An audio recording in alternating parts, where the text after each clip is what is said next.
Hello guys, welcome back to my channel. Today we are going to insert SIM card in SD card in Vivo V17 Pro.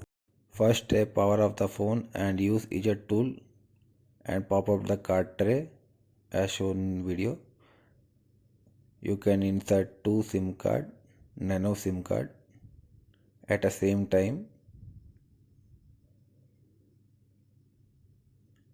and properly insert the two SIM card into the phone.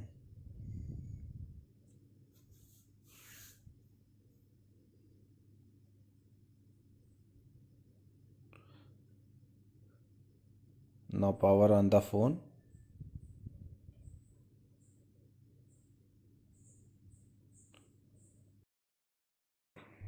Both SIM are VoLTE supported